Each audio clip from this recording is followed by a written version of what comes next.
Hollingsworth in Washington.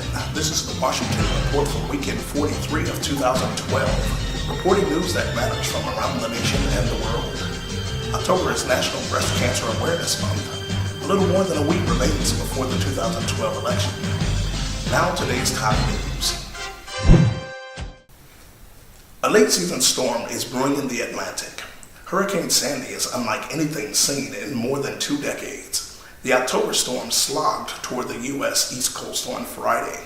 Sandy has killed at least 31 people in a trail of destruction across the Caribbean. Forecasters said the powerful storm may be a superstorm that could wreak havoc all along the eastern seaboard.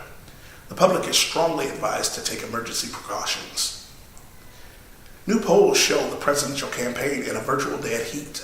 This is candidates Obama and Romney campaigned heavily this week in battleground states. The latest polls show that the candidates virtually tied at 48%. Obama holds a slight lead in some key swing states. A last-minute burst in consumer spending offset investment cutbacks by cautious businesses. As a result, U.S. economic growth likely picked up a bit in the third quarter. However, the stronger pace of expansion is still expected to fall short of what is needed to make a dent in unemployment. This news report is brought to you by Rolex. Complexity so elegantly simple. Only Rolex could make such complexity so elegantly simple.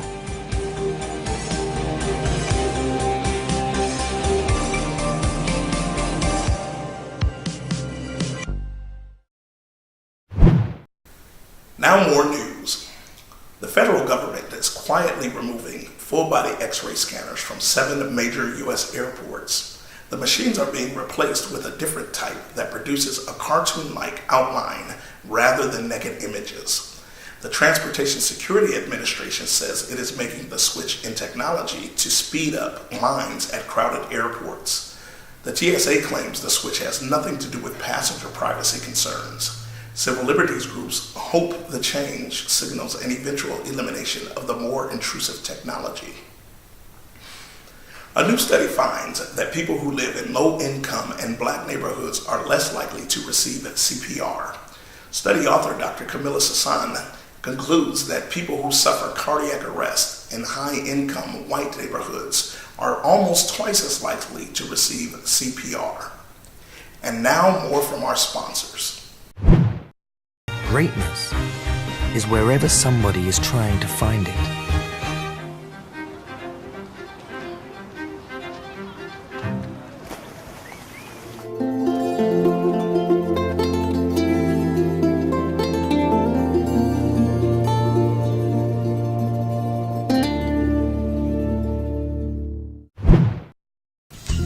Now the weekend question. This weekend's question is, should President Obama lose his bid for a second term based on sluggish growth in the U.S. jobs market?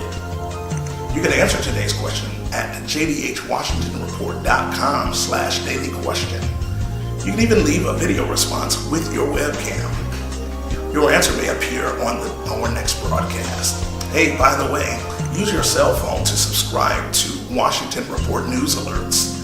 Just text subscribe to 68398, and don't forget to follow the Washington Report on Twitter at JDHWR.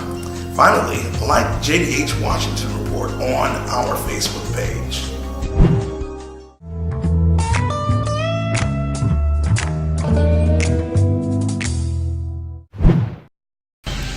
This newscast has been sponsored by Rolex. The Washington Report is a production of Diversity Today Media Systems. I'm JD Hollingsworth in Washington. This has been the Washington Report. Enjoy your weekend.